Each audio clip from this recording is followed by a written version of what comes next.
Welcome to NCIX Tech Tips. Today we're going to be having a look at a pretty special graphics card, the GTX 650 Ti Boost.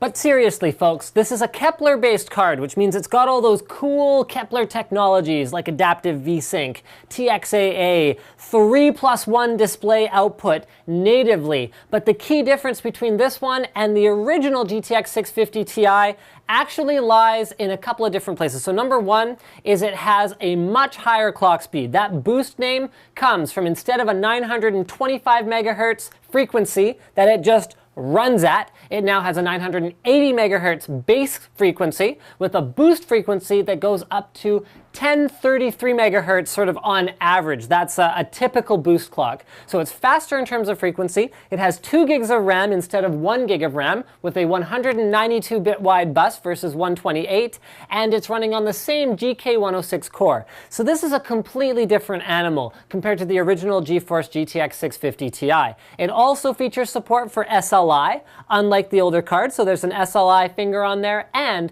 power consumption isn't that much higher. It still requires only a single 6-pin PCI Express connector. Speaking of PCI Express, it runs with PCI Express 16X 3.0, so it's compatible with all the latest motherboards, and because PCI Express is backwards compatible, it'll work with your older board too. And finally, you've got a blower fan built into the reference design. So by reference design, I mean the one that NVIDIA came up with. You'll be able to buy 650 Ti boosts from other board partners like ASUS, Gigabyte, MSI, EVGA, all those guys that have different cooler designs and potentially different PCB designs, but this one exhausts the air out from the card, out the back of the case. So it's optimal for something like a small case with low airflow or a silence optimized case where you don't want to have to add extra fans to your case to dissipate the heat that's still inside from those dual downdraft fans, for example. Now, for a long time, NVIDIA hasn't really had a solid competitor in that legitimately quite a bit lower than $200 price range. So the 650 Ti Boost comes in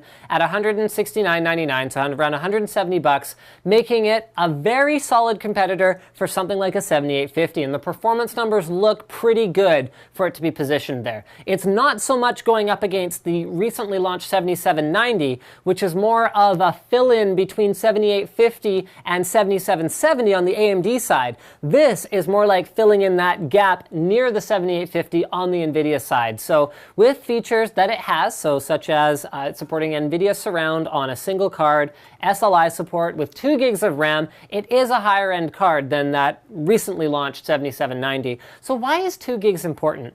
Modern games, even at 1080p resolution, which, even 6 months, a year ago, this kind of thing wasn't really happening. Modern games are actually starting to leverage more than a gig of memory without even going crazy and loading in high-res special texture packs into the games. So for 1080p gaming, I would go as far as to say you should really be looking at spending the extra few bucks to get a card that has 2 gigs of RAM. They also dramatically improved the memory bus. So they clocked the memory at 6 gigahertz, and increase the bus from 128 to 192 over the regular 650 Ti. Basically what NVIDIA is doing is they're modernizing the 650 Ti and making it more competitive while keeping it at a very compelling price.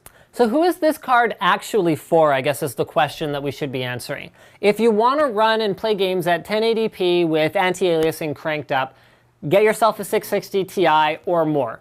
If you want to run in surround, then lean more towards the or more side, get like a couple Titans or something, because more video memory is a good thing as soon as you start cranking up resolution. At 1080p, we were able to say get a 660 because you can turn up a little bit of anti-aliasing and you can run pretty much any modern game at playable settings at 1080p on a 660. The 650 Ti Boost fills a bit of a gap. If you want to play last generation games with settings cranked, the 650 Ti is going to take care of that. If you want to play modern games without anti-aliasing, so with fewer of the bells and whistles, and you want to save a few bucks on your gaming rig and still get support for things like triple monitor plus an auxiliary display, still get that nice low Kepler power consumption if you're looking for an upgrade from an older card that consumes more power at idle. These Kepler cards consume almost nothing. Then a 650 Ti Boost is going to be a pretty good choice. Thanks for checking out this episode of NCIX Tech Tips, and don't